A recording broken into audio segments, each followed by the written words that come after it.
Orukure by'amagara mu district Isingiro najang million 500 nizo zirakoreswe ukwombeka oburaro aha amarwariro ashatu hamwe no kwombeka IPD ahirwariro rya Kasana Health Center 3.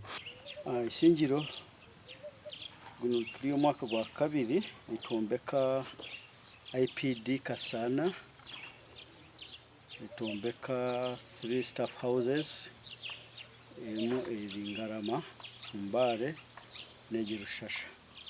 When each government ni tugisimira kandi tuheyongera gukora je kugira ngo tugumene tusinga nayo gume ne tuyijuka. Amaju agarukuturamo abashaho obwahati gari mu mberambi kandi bamumbashaho no bararahare n'amarwarago barukoramo kandi eki ni cyumba gizobuhereza. This is health center 3.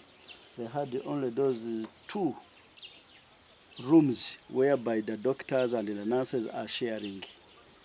So also when we reached here, it gave us a momentum to do this project to save the situation of sharing a single room, which is not even a self-contained. But these houses, they are twin with a store inside, with the toilets, with the showers, with the electricity. So mugiro butebekana, mugiro bucurera, ibintu byona muri kubitunga abashaho bakabizamu bakabahereza je nyaboramo. Batuyambire mazima. Icyo bakozere cyamani. Ato muntu rero kwatubwire oyukanga rezambara tugera akasente ko kugenda piki kuko batuyambire mazima. Omurumo ogu gukwasiwe ihe rya UPDF Engineers Brigade. My contract ends February. Beitu nobwo kwombeka kuri kugenda misho aba UPDF batugambira oburemezi obubarukorabamo.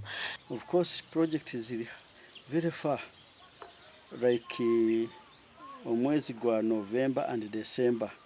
This site, as you can see, actually a bit behind compared to other sites. Oruguto rukaba ruri cut off with heavy rains. Gasha kwa Ruth Nuwamanya.